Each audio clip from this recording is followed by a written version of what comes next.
മുരളി നെല്ലനാട് സ്റ്റോറീസിലേക്ക് എല്ലാവർക്കും സ്വാഗതം. Novel ചാക്കോയും മേരിയും. Alice കുഞ്ഞിനെ കുര്യച്ചന് നേരെ പിടിച്ചു. അയാൾ കുഞ്ഞിൻ്റെ കണ്ണുകളിലേക്ക് നോക്കി. കാഴ്ചയിൽ കുര്യച്ചന് പ്രത്യേകിച്ചൊന്നും തോന്നിയില്ല. ഇതിനെന്നതാടി കുഴപ്പം? അതിൻ്റെ മുഖത്തിന് നേരെ നിങ്ങൾ കൈകൊണ്ട് ചെന്നേ. കുര്യച്ചൻ കുഞ്ഞിൻ്റെ മുഖത്തിന് നേരെ വിരൽ കൊണ്ടുചെന്നു. ഒരു ഭാവമാറ്റവും ഉണ്ടായില്ല. കൃഷ്ണമണികൾ ചലിക്കുക കൂടി ചെയ്തില്ല. കൊച്ചു കുഞ്ഞല്ലേടി, നിങ്ങൾ അതിൻ്റെ കയ്യിലൊന്ന് തൊട്ടേ. കുര്യച്ചൻ കുഞ്ഞിൻ്റെ വിരലിൽ തട്ടി. തപ്പി തടയും പോലെ കുഞ്ഞ് കൈ ചലിപ്പിച്ചു. കൈക്കുള്ളിൽ വിരൽ വെച്ചു കൊടുക്ക്. അയാൾ കുരുന്ന കൈക്കുള്ളിൽ ചൂണ്ടുവിരൽ വെച്ചതും കുഞ്ഞതിൽ മുറുകെ പിടിച്ച് മറ്റൊരു ഭാഗത്തേക്ക് നോക്കി മോണ കാട്ടിച്ചിരിച്ചു. എടി ആലീസേ, ഇതൊക്കെ നിന്റെ തോന്നലാ. 3 പെറ്റ എന്നോടാ നിങ്ങൾ കൊച്ചിൻ്റെ കാര്യം പറയുന്നേ. 9 മാസം പ്രായമുള്ള കൊച്ചാ ഇത്. നിലത്ത് കിടന്ന കളിപ്പാട്ടമെടുത്ത് സണ്ണി ശബ്ദമുണ്ടാക്കിയപ്പോൾ ഒച്ച കേട്ട ഭാഗത്തേക്ക് കുഞ്ഞ് ചെവി വട്ടം പിടിച്ചു. ചാക്കോയെ ഡാ. മുറ്റത്ത് നിന്ന് ഒരു പൂവുമായി എൽസ ഓടി വന്നു. ശബ്ദമുണ്ടാക്കാതെ കുഞ്ഞിൻ്റെ നേരെ അവൾ പൂവ് കൊണ്ടുചെന്നു. കവളിന് തൊട്ടടുത്ത് കൊണ്ടുചെന്നിട്ടും കുഞ്ഞനങ്ങിയില്ല. ഒച്ചയ്ക്ക് വേണ്ടി മുഖം തിരിച്ചുകൊണ്ടിരുന്നു. അപ്പാ, ചാക്കോയ്ക്ക് കണ്ണ് കണ്ടൂടാ. അവളുടെ ഒച്ച കേട്ടപ്പോൾ മുഖം വെട്ടിച്ച് കുഞ്ഞ് ചിരിച്ചു. കുര്യച്ചനും സംശയം തോന്നി തുടങ്ങി. ആലീസിന്റെ കയ്യിൽ നിന്നും എൽസ കുഞ്ഞിനെ പിടിച്ചു വാങ്ങി അകത്തേക്ക് കൊണ്ടുപോയി. കൂടെ സേവ്യറും സണ്ണിയും പോയി. കുര്യച്ചൻ ചെന്ന് കസേരയിലിരുന്നു. രാജലക്ഷ്മി അറിഞ്ഞുവെച്ച് കാഴ്ചയില്ലാത്ത കൊച്ചിനെ തൻ്റെ തലയിൽ കെട്ടിവെച്ച് പോയതാണോ? കർത്താവേ, കണ്ണില്ലാത്ത കൊച്ചിനെ എങ്ങനെ വളർത്തും? ആലോചിക്കാനൊന്നുമില്ല ഇച്ചായി. അതിന് ദൈവം കാഴ്ച കൊടുത്തിട്ടില്ല. വല്ല അനാഥാലയത്തിലും കൊടുക്കാതെ അവള് കൊച്ചിനെ ഇവിടെ ഏൽപ്പിക്കാൻ വന്നത്. അതുകൊണ്ടാ. ഒരാവേശത്തിന് കൊച്ചിനെ വാങ്ങിച്ചു. ഇനി എന്നാ ചെയ്യും ആലീസേ? നമ്മൾ എന്നതിനാ അതോർത്ത് ഉത്കണ്ഠപ്പെടുന്നത്? ഒരാഴ്ചയ്ക്കുള്ളിൽ ആള് വരുമെന്നല്ലേ പറഞ്ഞത്? അവൾ ആരെയും അയച്ചില്ലെങ്കിൽ കൊച്ചിനെ ഞാൻ നീലവനയുടെ മുറ്റത്ത് കൊണ്ടുപോയി കിടത്തും. ആലീസ് നിസ്സാരമായി പ്രതികരിച്ചു. കുര്യച്ചൻ നിലത്ത് നോക്കിയിരുന്നു. അത് നമുക്ക് ഭാഗ്യം കൊണ്ടുവന്ന കൊച്ച. 25 പവനല്ലേ നമ്മുടെ പുരയിലിരിക്കുന്നത്. ലോട്ടറി അടിച്ച സന്തോഷമായിരുന്നു ആലീസിന്. ദേ, അതീന്ന് 2-3 പവൻ എടുത്തോണ്ട് പോയി. എൽസയ്ക്കൊരു മാലയും 2 കമ്മലും പണിയണം. പറഞ്ഞത് കേട്ടോ? കുര്യച്ചൻ മൂളി. ആലീസ് അകത്തേക്ക് പോയി. ഇരിപ്പുറയ്ക്കാതെ കുര്യച്ചൻ പുറത്തേക്കിറങ്ങി. മുറ്റത്ത് നിന്നപ്പോൾ നീലവനിയുടെ മുകൾ ഭാഗം കണ്ടു. രാജലക്ഷ്മി അവിടെ വന്ന് നിൽപ്പുണ്ടോ? കുഞ്ഞിന് 8-9 മാസം പ്രായമുണ്ടെന്ന് ഉറപ്പാണ്. എന്തിന് 6 മാസമെന്ന് രാജലക്ഷ്മി കള്ളം പറഞ്ഞു?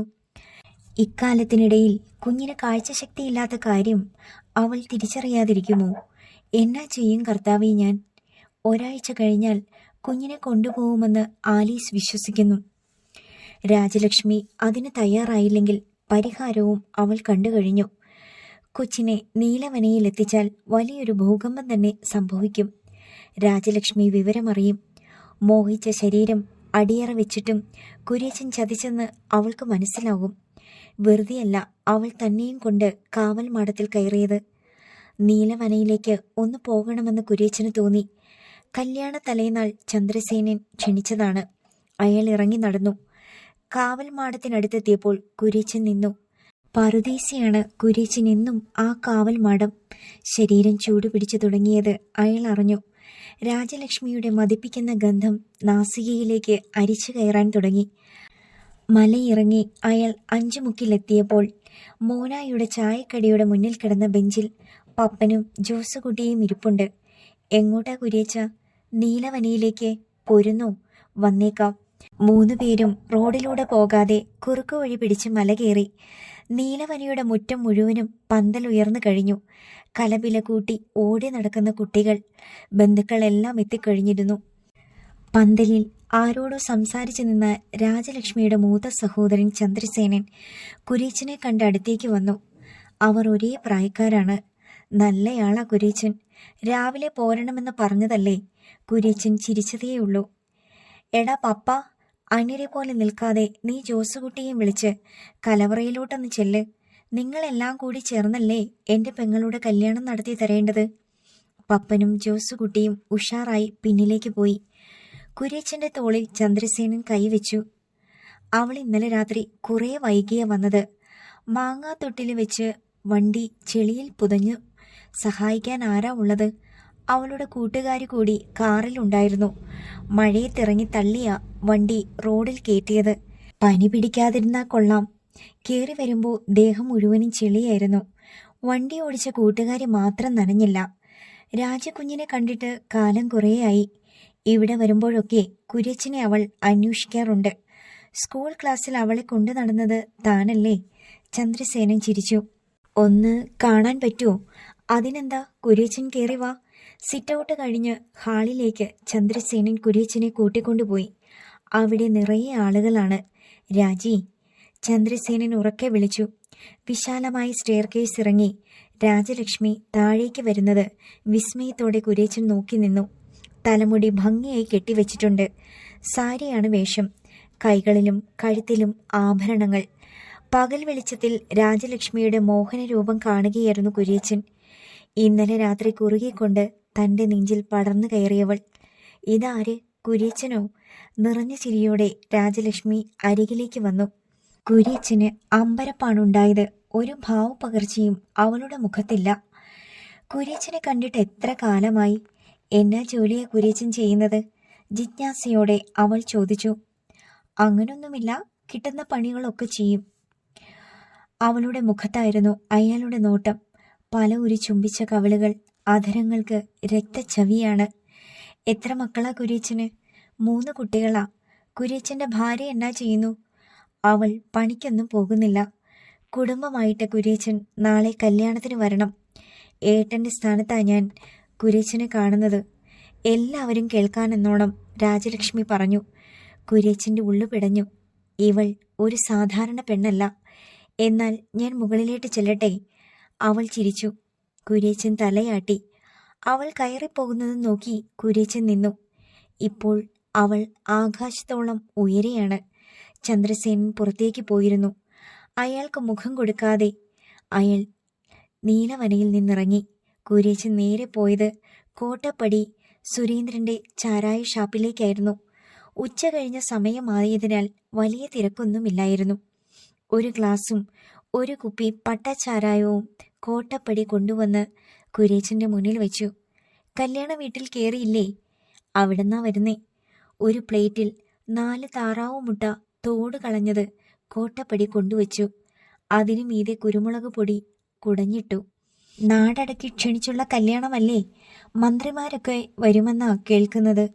കുപ്പി തുറന്ന് കോട്ടപ്പടി തന്നെ ഗ്ലാസ്സിലേക്ക് ചാരായം ഒഴിച്ചു. കുര്യച്ചൻ ഗ്ലാസ് എടുത്ത് ഒറ്റ വലിക്ക് പിടിപ്പിച്ചിട്ട് മേശയിൽ ഇടിച്ചു വന്നു. ഒരു മുട്ടയെടുത്ത് പൊട്ടിച്ച് കുരുമുളക് പൊടി ചേർത്ത് കഴിച്ചു. അതെന്നാ പറച്ചിലാ കോട്ടപ്പടി? ചന്ദ്രസേനൻ പാർട്ടിയുടെ ജില്ലാ സെക്രട്ടറി അല്ലേ? അടുത്ത MLA എന്നാ കേൾക്കുന്നത്, ഒരു കേൾവിക്കാരൻ പറഞ്ഞു. അത് നടക്കും. വലിപ്പച്ചെറുപ്പമൊന്നുമില്ലാത്ത ആളാ സേനൻ സാറ്. കുര്യച്ചൻ അടുത്ത ഗ്ലാസ് നിറച്ചു. 3 ആങ്ങളമാർക്ക് ഒറ്റ പെങ്ങളല്ലേ? പെങ്കൊച്ച് ബാംഗ്ലൂരിൽ കമ്പ്യൂട്ടർ എഞ്ചിനീയർ ആണെന്നാ കേൾക്കുന്നത്. പയ്യനും അമേരിക്കയിൽ അതേ ജോലിയാ. അവളെ കൂടി കൊണ്ടുപോകാനുള്ള ഏർപ്പാടൊക്കെ ഉണ്ടാക്കി വെച്ചിട്ടാ അവൻ വരുന്നത്. ഒരാഴ്ച തികച്ച് നാട്ടിലുണ്ടാവില്ലെന്നാ സേനൻ സാറ് പറഞ്ഞത്. ഉള്ളു കത്തിയിരിച്ചുകൊണ്ട് അടുത്ത ഗ്ലാസും കുര്യച്ചൻ ഒഴിച്ചു വെച്ചു. പെണ്ണെന്ന് പറഞ്ഞാ എന്നതാ കുര്യച്ച? കഴിഞ്ഞ ഓണത്തിന് വന്നപ്പോൾ ക്ഷേത്രത്തിൽ വെച്ച് ഞാൻ ഒരു നോക്ക് കണ്ടു. ഒത്ത ഉയരം, കടഞ്ഞെടുത്ത ശരീരം, ചെമ്പകപ്പൂവിൻ്റെ നിറം. കെട്ടിക്കൊണ്ടു പോകുന്നവൻ ഭാഗ്യവാനാ കുര്യച്ച. ഒരു വഷളൻ ചിരി കോട്ടപ്പടിയുടെ ചുണ്ടിലൂറി. കുര്യച്ചൻ്റെ തലച്ചോറിന് തീ പിടിക്കാൻ തുടങ്ങി. കുര്യച്ചൻ അടുത്ത കാലത്തെങ്ങാനും അവളെ കണ്ടോ?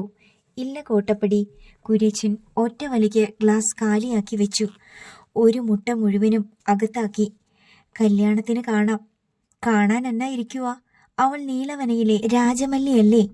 ചാറ്റൽ മഴ നനഞ്ഞ് ഒരാൾ ഷാപ്പിലേക്ക് ഓടിക്കയറിയപ്പോൾ കോട്ടപ്പടി അങ്ങോട്ട് പോയി. ഗ്ലാസ്സിലേക്ക് ചാരായം ഒഴിക്കുമ്പോൾ മഴത്തുള്ളി കിലുക്കമായിരുന്നു കുര്യച്ചൻ്റെ മനസ്സിൽ. രാവിലെ എഴുന്നേറ്റപ്പോഴും അവളുടെ ഗന്ധമായിരുന്നു ശരീരത്തിന്. ആ മണം ജീവിതത്തിൽ ഒരിക്കലും തന്നെ വിട്ടുപോവില്ല. അവളുടെ അധരം പതിയാത്ത 1 ഇഞ്ച് സ്ഥലം പോലും തൻ്റെ ശരീരത്തിലില്ല. സ്വർണ്ണനാഗത്തെ പോലെ ദേഹത്തിലൂടെ ചുറ്റി വരിഞ്ഞ് ഇഴയുകയായിരുന്നു. നീലവനയിലെ രാജലക്ഷ്മി പലരുടെയും ചിന്തകൾക്ക് അപ്പുറത്താണ്.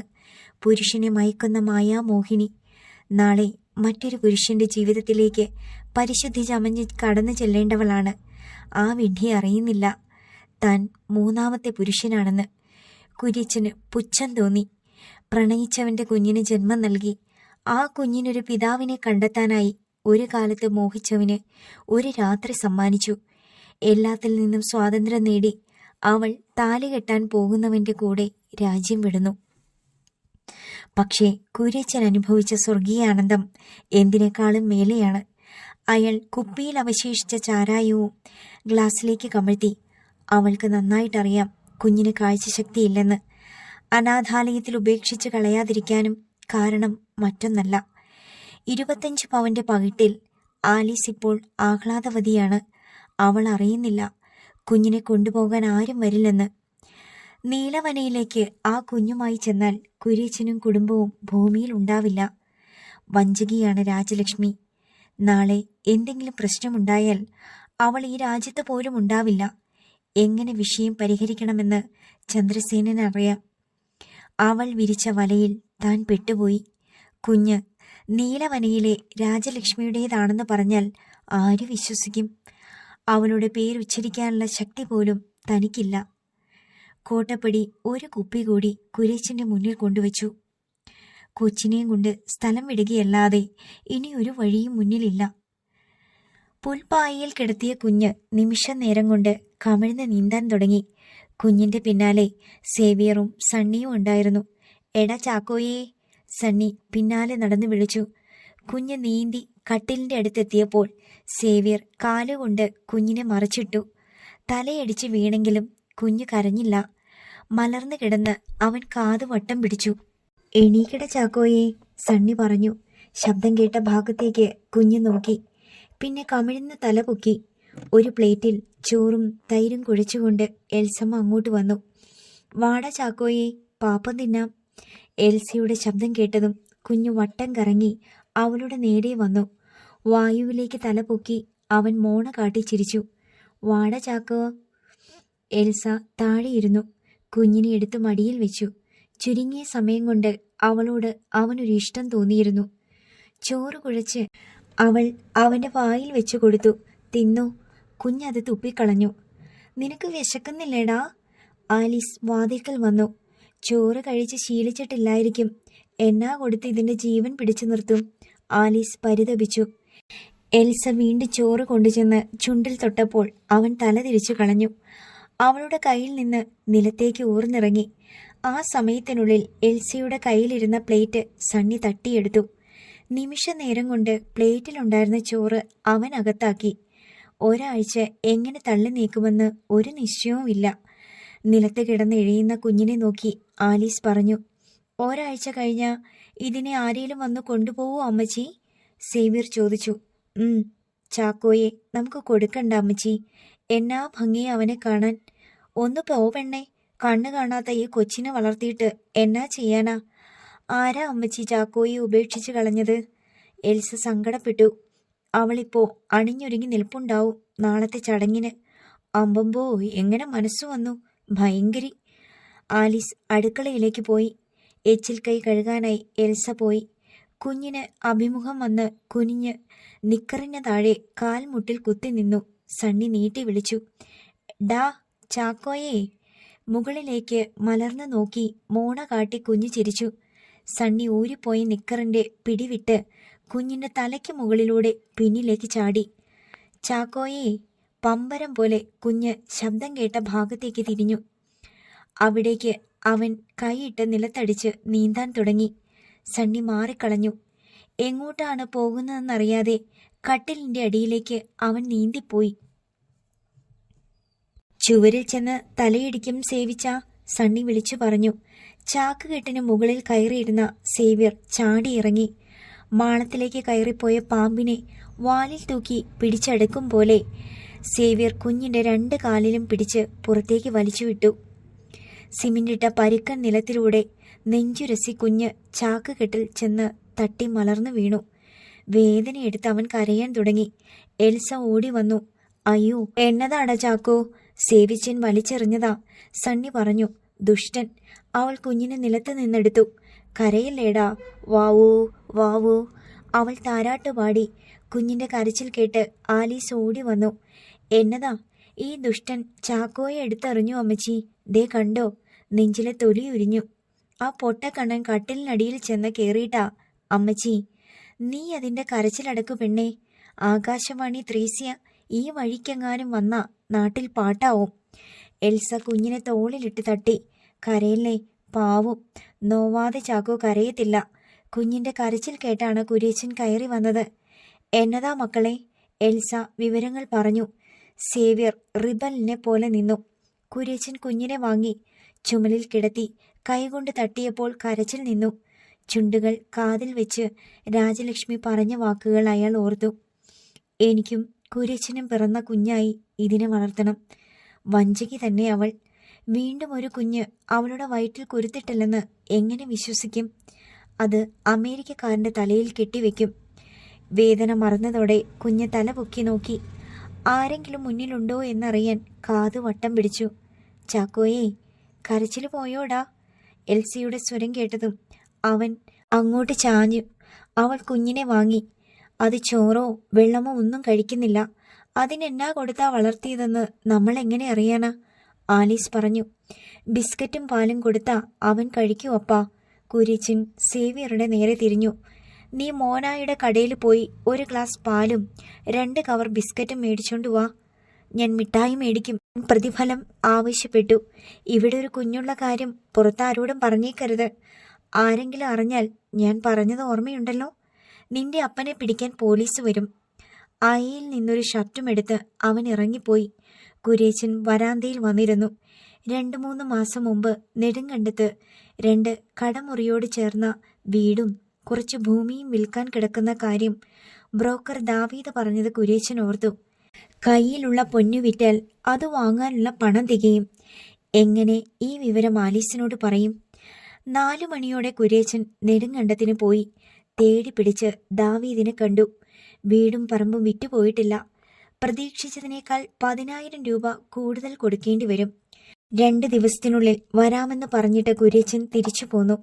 രാത്രി 5 വന്നിറങ്ങുമ്പോൾ റോഡിനിരുവശത്തും വിവാഹത്തിന് പങ്കെടുക്കാൻ വന്ന ആൾക്കാരുടെ വാഹനങ്ങളാണ്. ചാറ്റൽ മഴ വകവയ്ക്കാതെ ആളുകൾ നീലവനയിലേക്ക് ഒഴുകുകയാണ്. കുര്യച്ചൻ നേരെ വീട്ടിലേക്ക് പോന്നു. എൽസയുടെ അടുത്ത് കിടന്നുറങ്ങുകയാണ് കുഞ്ഞ്. അത്താഴം കഴിക്കുമ്പോൾ ആലീസ് ചോദിച്ചു, നാളെ വിവാഹത്തിന് പോകുന്നില്ലേ? ഞാനില്ല, എനിക്കും വയ്യടി. കൊച്ചിനെ കൊണ്ടുപോവാൻ അവൾ ആളെ വിടാതിരിക്കില്ല. അല്ലേലെ വിവരമറിയുമെന്ന് അവൾക്കറിയാം. അയാൾ മൂളി. തിങ്കളാഴ്ച തന്നെ 2 പവൻ എടുത്തുകൊണ്ട് പോയി നിങ്ങൾ എൽസ മോൾക്ക് 2 കമ്മലും 1 മാലയും പണിയിക്കണം. ആലീസ് ഒന്നുകൂടി ഓർമ്മപ്പെടുത്തി. കുര്യച്ചൻ എഴുന്നേറ്റ് പോയി. കൈ കഴുകി. പിറ്റേന്ന് നല്ല മഴയായിരുന്നു. അയാൾ പുറത്തൊന്നും പോകാതെ വീട്ടിൽ തന്നെ ഇരുന്നു. ഉച്ചയോടെ മഴ തോർന്നപ്പോൾ കുര്യച്ചൻ ഇറങ്ങി മുറ്റത്ത് നിന്നു. താഴെ റോഡിലൂടെ വാഹനങ്ങൾ നിരനിരയായി പോകുന്നത് അവിടെ നിന്ന് കണ്ടു. നടുവിൽ അലങ്കരിച്ച കാർ അയാൾ തിരിച്ചറിഞ്ഞു. വിവാഹം കഴിഞ്ഞ് രാജലക്ഷ്മി ചങ്ങനാശ്ശേരിയിലുള്ള ഭർത്താവിൻ്റെ വീട്ടിലേക്ക് യാത്രയാവുകയാണ്. ഉച്ചത്തോർച്ച കഴിഞ്ഞ് വീണ്ടും കനത്ത മഴയും കാറ്റുമായിരുന്നു. രാത്രിയായിട്ടും മഴ തോർന്നില്ല. ഇടിവെട്ട് കാരണം വരാന്തയിൽ ഇരിക്കാൻ കഴിയാതെ കുര്യച്ചൻ മുറിയിൽ കയറി കതകടച്ചു. നേരത്തെ അത്താഴം കഴിച്ച കുട്ടികളെല്ലാം ഉറങ്ങിക്കഴിഞ്ഞു. കുഞ്ഞിനെ കെട്ടിപ്പിടിച്ച് കിടക്കുകയാണ് എൽസ. 1 തവണ പോലും ആലീസ് ആ കുഞ്ഞിനെ കൈകൊണ്ട് തൊട്ടിട്ടില്ലെന്ന് കുര്യച്ചൻ അറിയാമായിരുന്നു. അയാൾ ആൺകുട്ടികൾ കിടന്ന പുൽപ്പായയിലിരുന്നു. അടുക്കളയുടെ വാതിലടച്ചിട്ട് ആലീസ് ഇടുപ്പിൽ കൈ കൊടുത്ത് കയറി വന്നു. ഈ മുടിഞ്ഞ മഴയൊന്ന് തീർന്നാൽ മതിയായിരുന്നു. വിറകുപുര കാറ്റത്ത് വീണെന്നാ തോന്നുന്നത്. അവൾ കട്ടിലിൽ ഇരുന്നിട്ട് തൈലമെടുത്ത് കയ്യിലൊഴിച്ച് തുണി താഴ്ത്തി ഇടുപ്പിൽ തേച്ചു പിടിപ്പിച്ചു. എന്നതാ ഒരാലോചന? കിടക്കാതെ പുൽപ്പായയിലിരുന്ന കുര്യച്ചനെ അവൾ നോക്കി. നമ്മൾ പെട്ടുപോയിടെ ആലീസേ. കുഞ്ഞിനെ കൊണ്ടുപോകാൻ ആരും വരത്തില്ലടി. എൻ്റെ ഈശോയെ. ആലീസ് എഴുന്നേറ്റു. അന്ന് രാത്രി സ്വർണവും കയ്യിൽ തന്നിട്ട് അതും പറഞ്ഞ അവൾ പോയത്. ഞാൻ എന്നാ ചെയ്യുമെടി? വണ്ടിയിൽ കയറി അവളങ്ങ് പോയി. കണ്ണു കാണാൻ മേലാത്ത ഈ കൊച്ചിനെ നമ്മൾ വളർത്തണമെന്നോ? ആലീസിനെ പോലെ കാറ്റിൽ മേൽക്കൂരയും വിറച്ചു. ഇനി അതല്ലാതെ ഒരു പോംവഴിയില്ലടി. നമ്മൾ ഇവിടുന്ന് താമസം മാറണം. എന്നെ കൊന്നാലും പിള്ളേരെയും കൊണ്ട് ഞാനിവിടം വിട്ടു വരില്ല. ഒട്ടക്കണ്ണൻ കൊച്ചിനെ എൻ്റെ മക്കളുടെ കൂട്ടത്തിൽ വളർത്താനും പറ്റില്ല. നിങ്ങൾ എന്നാ ഭാവിച്ച ഇതുവരെ എന്നോടിത് പറയാതിരുന്നത്? കുര്യച്ചൻ മിണ്ടിയില്ല. നാളെ രാവിലെ കൊച്ചിനെ നീലവനയിൽ എത്തിക്കണം. ഞാനത് ചെയ്തോളാം. അതത്ര എളുപ്പത്തിൽ കഴിയുന്ന കാര്യമാണോടി? നമ്മളെ അവർ ഭൂമുഖത്ത് ബാക്കി വെക്കില്ല. പുറമേ കാണുന്ന മുഖമല്ല ചന്ദ്രസേനന്. കൊന്നും കൊല്ലിച്ചുമാ അവർ ഈ നാട്ടിൽ മാടമ്പിമാരായത്. ആലീസിന്റെ മുഖത്ത് ഭയം നിഴലിച്ചു. കൊച്ചിനെ തേടി ഇനി ആരും വരില്ല. അതിന്റെ തന്ത മരിച്ചുപോയെന്ന അവൾ പറഞ്ഞത്. എനിക്കും നിനക്കുമല്ലാതെ നീലവനയിലെ രാജലക്ഷ്മിക്കൊരു കുഞ്ഞുള്ള വിവരം മറ്റാർക്കും അറിയില്ല. പുറത്തറിഞ്ഞാൽ അതിന്റെ ദോഷം നമുക്കാണ്. ആരും അന്വേഷിച്ചു വരില്ലെങ്കിൽ നമ്മൾ എന്നാത്തിനായി കൊച്ചിനെ കൈയേൽക്കുന്നത്? കാഴ്ചയില്ലാത്ത ഒരു കൊച്ചിനെ വളർത്താൻ നമ്മെക്കൊണ്ട് കഴിയുന്ന കാര്യമാണോ? കണ്ടാൽ തന്നെ അറിയാം എനിക്കും നിങ്ങൾക്കും പിറന്ന കൊച്ചല്ലെന്ന്.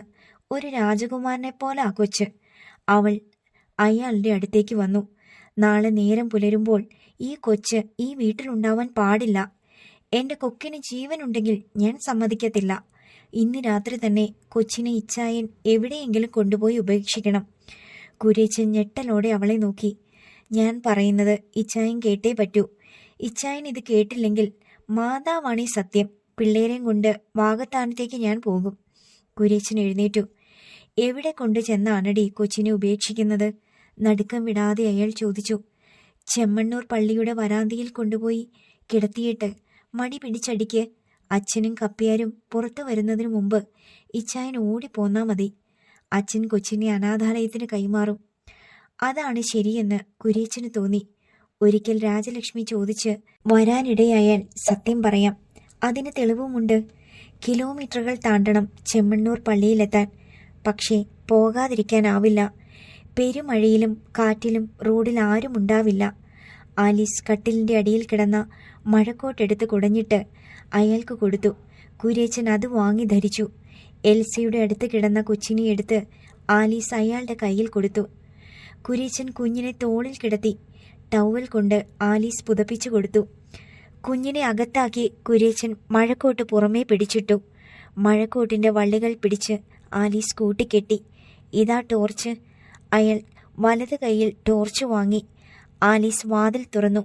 പുറത്ത് പേമാരിയും കാറ്റും ഇടിമിന്നലും. വാതിലടച്ചു കിടന്നോ? ഞാൻ ഏതെങ്കിലും കടത്തിണ്ണയിൽ കയറി കിടന്നോളാം. വെളുപ്പിന് എഴുന്നേറ്റ് വരാം. വേഗം ചെല്ല്. ആലീസ് അഴിവാതിൽ തുറന്നു കൊടുത്തു.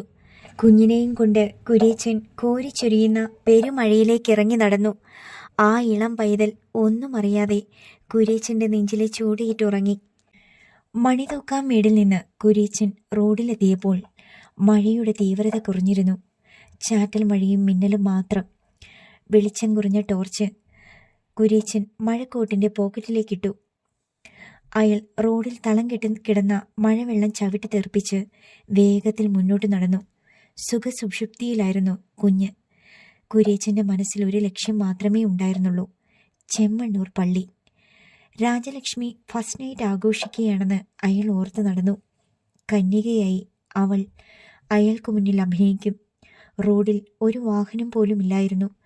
കാറ്റിൻ്റെ പ്രഹരത്തിൽ റോഡിൽ വൃക്ഷത്തലപ്പുകൾ ചിതറിക്കിടപ്പുണ്ട്. ഒടിഞ്ഞു വീണ് കിടക്കുന്ന മരച്ചില്ലകൾ ചവിട്ടി അയാൾ അതിവേഗം നടന്നു. ഒരാളെപ്പോലും അയാൾ എതിരെ കണ്ടില്ല. കിലോമീറ്ററുകൾ കുര്യച്ചൻ്റെ കാൽ ചുവട്ടിലൂടെ പിന്നിലേക്ക് പുറന്തള്ളപ്പെട്ടുകൊണ്ടിരുന്നു. അയാൾക്ക് തെല്ലും തളർച്ച തോന്നിയില്ല. ഇടയ്ക്കിടെ മഴ കനത്തു പെയ്യുകയും ദുർബലപ്പെടുകയും ചെയ്തു. കാറ്റ് നിശേഷം അടങ്ങിക്കഴിഞ്ഞു. വിട്ടുപോകാൻ കൂട്ടാക്കാത്തത് മിന്നൽ മാത്രമായിരുന്നു. ദൂരെ ചെമ്മണ്ണൂർ പള്ളിക്ക് മുകളിലെ മഞ്ഞിച്ച വെളിച്ചം അയാൾക്ക് ആവേശമായി. കുഞ്ഞിനെ അയാൾ ഒന്നുകൂടി അടക്കി പിടിച്ചു. ചെറിയൊരു വളവ് തിരിഞ്ഞാൽ പള്ളിയായി. വളവ് തിരിഞ്ഞതും റോഡിൽ ഒച്ച വയ്ക്കുന്ന ചെറിയൊരു ആൾക്കൂട്ടം അരണ്ട വെട്ടത്തിൽ കുര്യച്ചൻ കണ്ടു. അയാൾ അവിടെ തറഞ്ഞു നിന്നു. കുര്യച്ചൻ്റെ ആവേശമൊക്കെ ചോർന്നുപോയി. ഒരു വിഡ്ഢിയെപ്പോലെ അയാൾ റോഡിൽ നിന്നു. ആരൊക്കെയോ ടോർച്ച് തെളിക്കുകയും ഉച്ചത്തിൽ ബഹളം വയ്ക്കുകയും ചെയ്യുന്നു. സംസാരം വ്യക്തമായി കേൾക്കാനായില്ല. സംഘടനം നടക്കുകയാണെന്ന് കുര്യച്ചന് തോന്നി. പള്ളി റോഡിലൂടെ ടോർച്ചും മിനിച്ച് ആരൊക്കെയോ ഓടുന്നു. ഇനി ഏത് നിമിഷവും പോലീസ് വരും. കർത്താവേ, ഈ ദൂരം താണ്ടി വന്നിട്ട് ഇനി എന്തു ചെയ്യും? കുഞ്ഞൊന്ന് ഞെളിവിരി കൊള്ളാൻ തുടങ്ങിയതും കുര്യച്ചൻ അടക്കി പിടിച്ചു. പുറത്ത് തട്ടിയപ്പോൾ അവൻ പിന്നെ ചലിച്ചില്ല. ഒരു വാഹനത്തിന്റെ പ്രകാശം തെളിഞ്ഞതും റോഡ് വക്കിൽ നിന്ന് മരത്തിന്റെ ചുവട്ടിലേക്ക് കുര്യച്ചൻ ഓടി. പോലീസ് വണ്ടി എന്ന് അയാൾക്ക് ഉറപ്പായി. മറഞ്ഞു നിന്ന് കുര്യച്ചൻ തല പുറത്തേക്ക് നീട്ടി. ഹെഡ്ലൈറ്റിന്റെ പ്രകാശത്തിൽ 8-10ഓളം പേരെ അയാൾ റോഡിൽ കണ്ടു. വണ്ടിയിലേക്ക് ആരൊക്കെയോ താങ്ങിക്കൊണ്ടുപോകുന്നു. സംഘടനമല്ല നടക്കുന്നതെന്ന് കുര്യച്ചന് മനസ്സിലായി. പള്ളി റോഡിലിട്ട് തിരിച്ച് വണ്ടി പാഞ്ഞുപോയി. ടോർച്ചുകൾ മിന്നിച്ച ആളുകൾ പല വഴിക്ക് പിരിഞ്ഞു പോകാൻ തുടങ്ങി. പള്ളിയിലേക്ക് ടോർച്ച് വെളിച്ചം നീങ്ങുന്നതും കുര്യച്ചൻ കണ്ടു. ആശുപത്രി കേസാണെന്ന് അയാൾ ഉറപ്പിച്ചു. അയാൾ മരത്തിൽ ചാരി നിന്നു. പള്ളിമുറ്റത്ത് അപ്പോഴും ആളനക്കം കണ്ടു. ചാറ്റൽ മഴ കരുത്താർജിച്ച് ശക്തിയായി പെയ്യാൻ തുടങ്ങി. കുര്യച്ചന് അതുവരെ ഇല്ലാത്ത ക്ഷീണം അനുഭവപ്പെടാൻ തുടങ്ങി. അരമണിക്കൂറോളം അയാൾ ആ നിൽപ്പ് തുടർന്നു. കനത്ത് പെയ്ത മഴ തോർന്നു. പിന്നീട് മരം പെയ്യാൻ തുടങ്ങി. ആരും റോഡിലില്ലെന്ന് അയാൾക്കുറപ്പായി. റോഡിന്റെ ഓരം ചേർന്ന് കുര്യച്ചൻ പള്ളി ലക്ഷ്യമാക്കി മുന്നോട്ട് നടന്നു. കുഞ്ഞ് തല പൊക്കാനൊരു ശ്രമം നടത്തിയിട്ട് ഉറക്കെ കരഞ്ഞത് പെട്ടെന്നായിരുന്നു. കുര്യച്ചൻ ഞെട്ടിപ്പോയി. കുഞ്ഞ് വീണ്ടും കരഞ്ഞു. കുഞ്ഞിനെ നെഞ്ചിലേക്ക് ഇറക്കി കിടത്തി. റോഡ് സൈഡിലെ മൺഭിത്തിയോട് ചേർന്ന ഓടയിലിറങ്ങി കുര്യച്ചൻ നിന്നു. മുട്ടോളം വെള്ളമുണ്ടായിരുന്നു അവിടെ. മഴക്കോട്ടിനുള്ളിൽ നിന്ന് തലയുയർത്താൻ ശ്രമിച്ച് കുഞ്ഞ് കരഞ്ഞു. ഒരു കുടയുമായി ഒരാൾ പള്ളിമുറ്റത്തേക്ക് ഇറങ്ങി വരുന്നത് നനഞ്ഞ വെളിച്ചത്തിൽ കുര്യച്ചൻ കണ്ടു. കുഞ്ഞിന്റെ കരച്ചിൽ അവർ കേട്ടെന്ന് അയാൾക്ക് തീർച്ചയായി. കർത്താവേ, ചതിച്ചു. മൺചുവരിലൂടെ ഉരസി പിന്നോട്ട് നീങ്ങിയ കുര്യച്ചന്റെ കാൽമുട്ടിൽ വെള്ളത്തിൽ പൊന്തിക്കിടന്ന ഭാരമുള്ള ഏതോ വസ്തു തട്ടി. അതൊരു തടി കഷ്ണമാണെന്ന് കുര്യച്ചന് തോന്നി. ഒഴുക്കിൽ അത് ചലിച്ചപ്പോൾ ഒരു മിന്നലുണ്ടായി. അതൊരു പെട്ടി പോലെ കുര്യച്ചന് പെട്ടെന്ന് തോന്നി. അയാൾ കുനിഞ്ഞിരുട്ടിൽ തപ്പി അതെടുത്തു. ഭാരമുള്ള സൂട്ട് കേസായിരുന്നു അത്. കുഞ്ഞിന്റെ കരച്ചിലാ പത്രോസേ. പള്ളിമുറ്റത്ത് 2 പേർ പ്രത്യക്ഷപ്പെട്ടു. കർത്താവേ, കുഞ്ഞു! നാട്ടാരെ വിളിച്ചു കൂട്ടു പത്രോസേ. റോഡിലേക്ക് ടോർച്ച് നീട്ടിയടിച്ചതോടെ കുഞ്ഞിനെ നെഞ്ചിലടക്കി സൂട്ട് കേസും തൂക്കിപ്പിടിച്ച് കുര്യച്ചൻ തിരിഞ്ഞോടി. അത് ഉപേക്ഷിച്ച് കളയാൻ അയാൾക്ക് തോന്നിയില്ല. കുഞ്ഞ് പിന്നീട് അനങ്ങുകയോ കരയുകയോ ചെയ്തില്ല. കുറേ ദൂരം ഓടിയതിനു ശേഷമാണ് കുര്യച്ചൻ നിന്നത്. സൂട്ട് കേസിന് നല്ല ഭാരമുണ്ട്. തിരിച്ച് വീട്ടിലേക്ക് പോവുകയല്ലാതെ മറ്റൊരു വഴിയുമില്ലെന്ന് കുര്യച്ചന് തോന്നി. ഏതെങ്കിലും കടത്തിണ്ണയിൽ കുഞ്ഞിനെ ഉപേക്ഷിച്ച് കളയാനോ അയാൾക്ക് തോന്നിയില്ല. പട്ടിയോ കുറുനരിയോ കുഞ്ഞിനെ കടിച്ചെടുത്ത് കൊണ്ടുപോകും. റോഡ് വക്കിലെ മയിൽക്കുറ്റിയുടെ മുകളിൽ സൂട്ട് കേസ് വെച്ചിട്ട് പോക്കറ്റിൽ നിന്ന് ടോർച്ചെടുത്ത് അയാൾ അടിച്ചു നോക്കി. ബ്രൗൺ നിറത്തിലുള്ള സൂട്ട് കേസ്. തുറക്കാൻ ഒരു ശ്രമം നടത്തിയിട്ട് കഴിഞ്ഞില്ല. തന്നെ ആ ഭാഗത്തേക്ക് കൊണ്ടുപോയത് കുഞ്ഞാണെന്ന് കുര്യച്ചൻ ഓർത്തു. കുഞ്ഞ് കരയാതിരുന്നെങ്കിൽ അങ്ങോട്ട് പോവില്ലായിരുന്നു. അയാൾ സൂട്ട് കേസ് കയ്യിലെടുത്ത് ഭാരം നോക്കി. കുലുക്കി നോക്കിയിട്ട് അകത്തെന്താണെന്ന് മനസ്സിലായില്ല. ഇതിനുള്ളിൽ വല്ല ഭാഗ്യവുമാണോ? കുര്യച്ചൻ പൂർവാധികം കരുത്തോടെ തിരിച്ചു നടന്നു. മല കയറി വീടിന് മുന്നിലെത്തുമ്പോൾ കുര്യച്ചൻ അവശനായി കഴിഞ്ഞിരുന്നു. അഴിവാതിലിൽ മുഖം ചേർത്ത് വെച്ച് അയാൾ ഉറക്കെ വിളിച്ചു, എടി ആലീസേ. വാതിൽ കുറ്റിയെടുക്കുന്ന ശബ്ദം കേട്ടു. അവൾ ഉറങ്ങിയിരുന്നില്ല. ചിമ്മിണി കയ്യിൽ പിടിച്ച് ആലീസ് വരാന്തയിലേക്ക് ഇറങ്ങി. ഇച്ചായ, ഞാനടിയേ, ഇത്ര പെട്ടെന്ന് എത്തിയോ? അവൾ അഴിവാതിൽ തുറന്നു. സൂട്ട് കേസുമായി കുര്യച്ചൻ അകത്തേക്ക് കയറി. ആലീസ് പകച്ചു. പെട്ടി അയാൾ ബെഞ്ചിൽ വെച്ചു. നിങ്ങള് കൊച്ചിനെ കൊണ്ട് കളഞ്ഞില്ലേ? ആലീസിന്റെ മട്ടുമാറി. കുര്യച്ചൻ ഒരു കൈകൊണ്ട് മഴക്കോട്ട് ഊരിമാറ്റി. അയാളുടെ തോളിൽ കിടന്നുറങ്ങുന്ന കുഞ്ഞിനെ ആലീസ് കണ്ടു. എന്തോ കാര്യമായ പ്രശ്നമുണ്ടായതായി അയാൾക്ക് തോന്നി. എന്നതാ മനുഷ്യ? എന്നതാണേലും നിങ്ങൾ പറ. നീയാ പെട്ടിയെടുത്തു. അയാൾ കുഞ്ഞിനെ അകത്ത് കൊണ്ടുപോയി കിടത്തി. കുഞ്ഞ് തിരിഞ്ഞ് എൽസയുടെ ദേഹത്തേക്ക് ചുരുണ്ടു. ഒരു യാത്ര കഴിഞ്ഞ് തിരിച്ചെത്തിയതൊന്നും അവൻ അറിഞ്ഞില്ല. വാതിലടക്കിടി. ആലീസ് വാതിലടച്ചു. കുര്യച്ചൻ കട്ടിലിരുന്നു ദീർഘനിശ്വാസം കഴിച്ചു. പോയടി. ചെമ്മണ്ണൂർ പള്ളിയുടെ മുന്നിൽ വരെ പോയി. സംഭവിച്ച കാര്യമൊക്കെ അയാൾ ചുരുക്കി പറഞ്ഞു. എന്നതാ ഈ പെട്ടിയിലെന്ന് നോക്ക്. കുര്യച്ചൻ നിലത്തിരുന്ന സൂട്ട്കേസ് തുറക്കാൻ ശ്രമിച്ചിട്ട് നടന്നില്ല. നമ്പർ ലോക്കാം. എന്തായാലും അതിനുള്ളിൽ എന്താണെന്ന് അറിയണ്ടേ. അയാൾ ചെറിയൊരു ചുറ്റിക എടുത്തുകൊണ്ടുവന്ന് പൂട്ടടിച്ചു പൊട്ടിച്ചു. സൂട്ട്കേസ് തുറന്ന കുര്യച്ചന്റെ കണ്ണ് തള്ളി. എൻ്റെ ഈശോയെ! ആലീസ് തലയിൽ കൈവച്ച് സൂട്ട്കേസിന് മുന്നിൽ മുട്ടുകാലിൽ നിന്നു. ചിമ്മിണിയെടുത്ത് കുര്യച്ചൻ ഒന്നുകൂടി നോക്കി. 1000ന്റെ നോട്ട് കെട്ടുകൾ. 1 അല്ല, 2 അല്ല, 10 അല്ല. അയാൾ ഉന്മാദിയെപ്പോലെ നോട്ടുകൾ കയ്യിലെടുത്തു. എടി ആലീസേ, ഇത് കിനാവാണോടി? എനിക്കറിയാൻ മേല ഇച്ചായ. എൻ്റെ തല പെരുക്കുക. കുര്യച്ചൻ നോട്ട് കെട്ടുകൾ ഒന്നൊന്നായി എടുത്ത് കട്ടിലിൽ വെച്ചു. 1000ന്റെ 25 കെട്ടുകൾ. 25 ലക്ഷമാണടി. 25 ലക്ഷം. കുര്യച്ചൻ 2 കൈയും ശക്തിയായി നെഞ്ചത്തടിച്ച് ആർത്ത് വിളിച്ചു. കുര്യച്ചൻ ഒരു രാത്രി കൊണ്ട് ലക്ഷപ്രഭുവായിടി. അയാൾ ചാടി എഴുന്നേറ്റു. ആലീസ് മുട്ടുകാലിൽ തന്നെ നിന്നു. കർത്താവേ, ഇതെന്നാ പരീക്ഷണം? അയാൾ നോട്ടുകൾ എടുത്ത് വിടർത്തി നോക്കി മണത്തു. ആലീസിന്റെ മൂക്കിന് നേരെ പിടിച്ചു. പണത്തിന്റെ മണം നിനക്കറിയാവൂടി? ഇന്നാ മണപ്പിക്കേ. ജീവിതത്തിൽ ആദ്യമായി ആലീസ് 1 ലക്ഷം രൂപ കയ്യിൽ വാങ്ങി. പണത്തിന്റെ പുത്തൻ മണം അവൾ ആവോളം നുകർന്നു. ഇതാരുടെ പണമായിരിക്കും ഇച്ചായ? ഇനിയും നിനക്കത് മനസ്സിലായില്ലേടി? ദേ, അവൻ കൊണ്ടുവന്നതാ ചാക്കോ. ഞാൻ അവന്റെ കൂടെ പോയെന്നു മാത്രം. കൃത്യമായ സ്ഥലം അവൻ എനിക്ക് കാണിച്ചു തന്നടി. കുര്യച്ചൻ ഓടിച്ചെന്ന് കുഞ്ഞിനെ എടുത്ത് ഉമ്മ വെച്ചു. അവൻ ഉറക്കത്തിലായിരുന്നെങ്കിലും ചുണ്ടിലൊരു പുഞ്ചിരി ഉണ്ടായിരുന്നു. നമ്മുടെ ഭാഗ്യം ഇവനാടി, ഈ കണ്ണുപൊട്ടൻ. ആലീസ് മിഴിച്ചു നിന്നു. 25 പവനും കൊണ്ടാ അവൻ ഒരു രാത്രി ഈ ചെറ്റക്കുടലിലേക്ക് വന്നത്. അടുത്ത രാത്രി അവൻ കൊണ്ടുവന്നത് 25 ലക്ഷമാ. ഉപേക്ഷിച്ച് കളയാൻ പറ്റുകൂടി ഇവനെ? നമുക്കും ഇവനെ ഉപേക്ഷിച്ച് കളയാൻ പറ്റുമോ? കുര്യച്ചൻ പറയുന്നത് അക്ഷരാർത്ഥത്തിൽ പരമാർത്ഥമാണെന്ന് ആലീസിന് തോന്നി. ഈ രാത്രി കൊണ്ട് ഒരു കാര്യം എനിക്ക് ഉറപ്പായിടി ആലീസേ. ഇവൻ എൻ്റെ കൂടെയുണ്ടെങ്കിൽ കുര്യച്ചൻ ഈ ലോകം കാൽച്ചുവട്ടിലാക്കും. ഇവൻ നമ്മുടെ ഭാഗ്യ നക്ഷത്രമാ.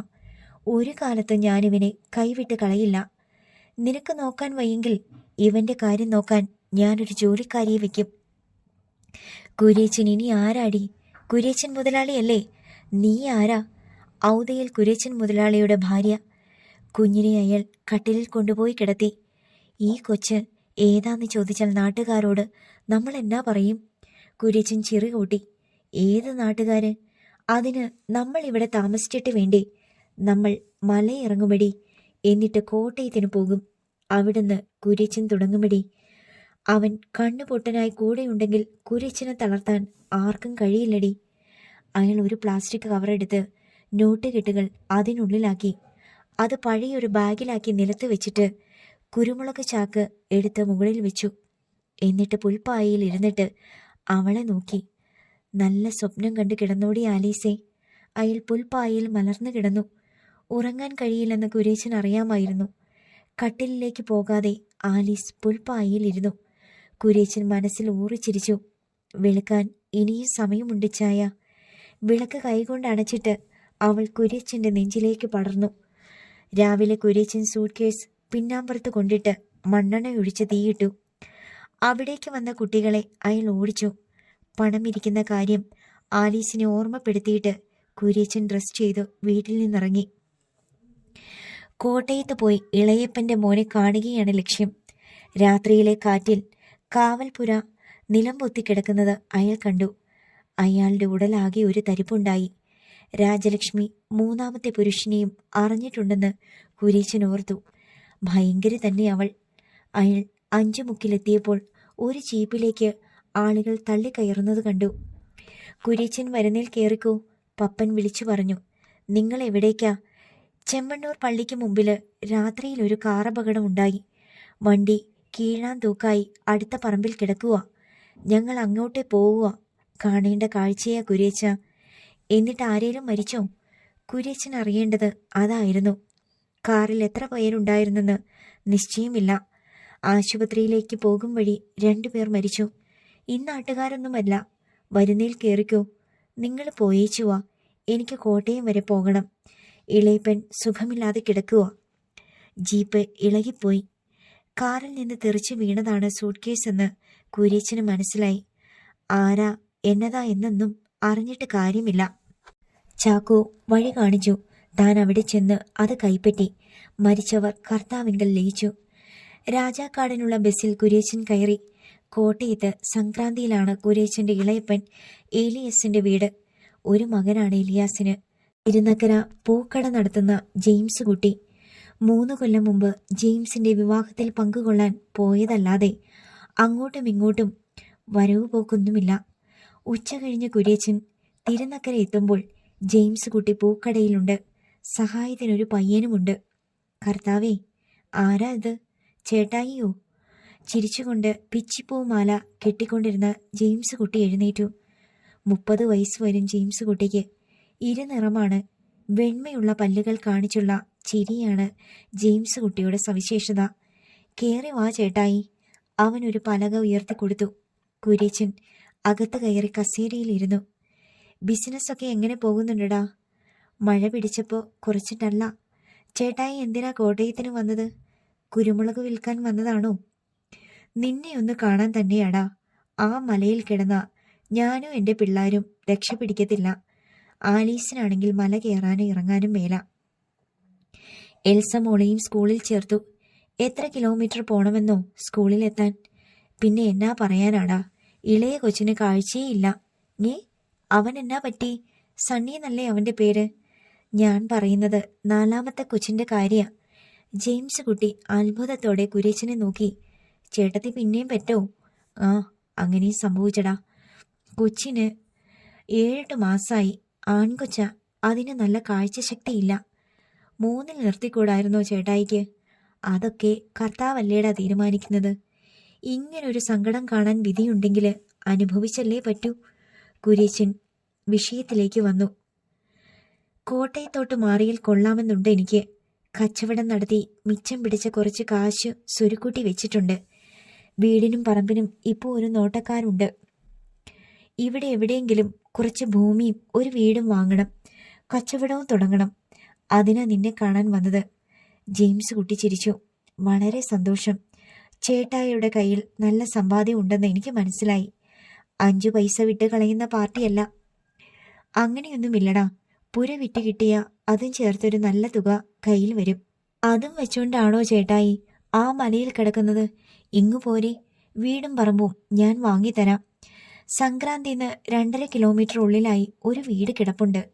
മേടയിൽ വീട്. വീട് കണ്ടാൽ ചേട്ടായി വിട്ട് കളയത്തില്ല. ഐശ്വര്യമുള്ള വീടാ.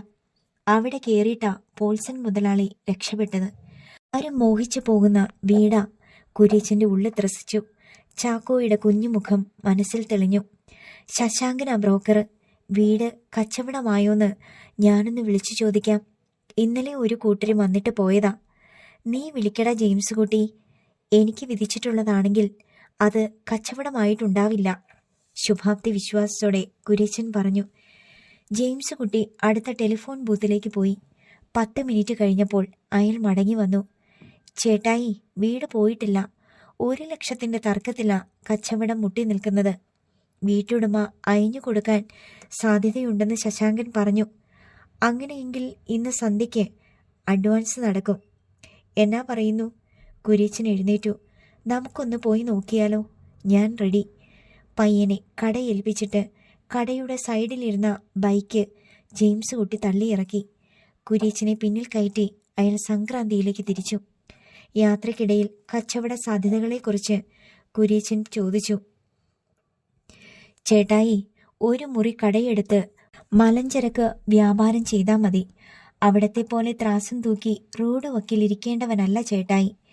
ബൈക്കിന്റെ പിന്നിലിരുന്ന് കുര്യച്ചൻ ചെറുതായി ചിരിച്ചു. മേടയിൽ വീടിന്റെ മുന്നിൽ ബൈക്ക് ചെന്ന് നിന്നു. ഗേറ്റ് പുറത്തുനിന്ന് പൂട്ടിയിരിക്കുകയാണ്.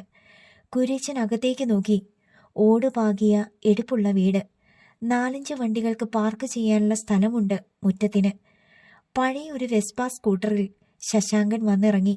കുര്യച്ചനെ മലഞ്ചരക്ക് വ്യാപാരി എന്ന രീതിയിൽ ജെയിംസ് കുട്ടി പരിചയപ്പെടുത്തി. ശശാങ്കൻ ഗേറ്റ് തുറന്നു. മേടയിൽ വീടിന്റെ പൂമുഖത്ത് കയറിയപ്പോൾ കുര്യച്ചൻ തീരുമാനമെടുത്തു കഴിഞ്ഞു. എന്തു വില കൊടുത്തും താൻ ഇത് വാങ്ങും. വിൽപ്പനയ്ക്ക് ഏതാനും മണിക്കൂറുകൾ മാത്രമുള്ളപ്പോഴാണ് ഇവിടെ എത്തിയത്. ചാക്കോ തന്നെയാണ് തന്നെ ഇവിടെ കൊണ്ടെത്തിച്ചത്. ഇനി മുതൽ ഔദയിൽ കുര്യച്ചനില്ല, മേടയിൽ കുര്യച്ചൻ. കുട്ടികളോട് അന്ന് സ്കൂളിൽ പോകണ്ടെന്ന് ആലീസ് പറഞ്ഞിരുന്നു. എൽസയും സണ്ണിയും വെറു നിലത്ത് കിടന്ന് ഇഴയുന്ന ചാക്കോയുടെ പിന്നാലെയായിരുന്നു. അവൾ അവൻ്റെ ഉത്തരവാദിത്തം സ്വയം ഏറ്റെടുത്തു കഴിഞ്ഞിരുന്നു. എൽസ എവിടെ നിന്ന് വിളിച്ചാലും അവൻ അങ്ങോട്ട് നീന്തി ചെല്ലും. അവളുടെ ശരീരത്തെ പിടിച്ച് അവൻ മടിയിൽ കയറും.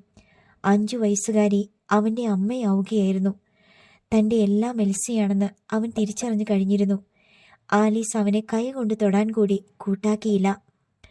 കൈകൾ നിലത്തടിച്ച് അവൻ നീന്തുന്നത് കാണാൻ നല്ല ചേലായിരുന്നു. സണ്ണി അവനെ കളിപ്പിക്കുകയും അതേപോലെ നോവിക്കുകയും ചെയ്യും. ശരീരം നോവുമ്പോൾ അവൻ ചെറുതായിട്ടൊന്ന് കരയും. എൽസ വരുമ്പോൾ കരച്ചിൽ നിൽക്കും. സേവ്യർ അടുക്കളയിലേക്ക് ചെന്നപ്പോൾ ആലീസ് അരകല്ലിൽ വെച്ച് കുവരക് അരച്ചു പിഴിഞ്ഞ് കുഞ്ഞിന് കുറുക്കുണ്ടാക്കുകയാണ്. അവൻ തീർത്തും അസ്വസ്ഥനായിരുന്നു. ഈ കൊച്ചിനെ എപ്പോഴാ അമ്മച്ചി ആള് വന്ന് കൊണ്ടുപോണത്? ഈർഷ്യയോടെ അവൻ ചോദിച്ചു. അതിനെ കുരിശുതൊട്ടിന്ന് കിട്ടിയതല്ലേ മോനെ, ആരും വന്ന് കൊണ്ടുപോകാനാ? ആരുമില്ലാത്ത കൊച്ചല്ലേ, പാവം. ആലീസ് അലിവ് കാണിച്ചു. അമ്മച്ചി അങ്ങനെയല്ല പറഞ്ഞത്, അതിനെ ആരോ വന്ന് കൊണ്ടുപോകുന്ന. അവൻ നിങ്ങളുടെ കൂടെ വളർന്നോളും, അല്ലാതെ എന്നാ ചെയ്യാനാ? പറ്റത്തില്ല. അമ്മച്ചി അപ്പനോട് പറ അതിനെ എവിടെയെങ്കിലും കൊണ്ട് കളയാൻ. ഇവിടെ ഒരു കണ്ണു പൊട്ടൻ വേണ്ട.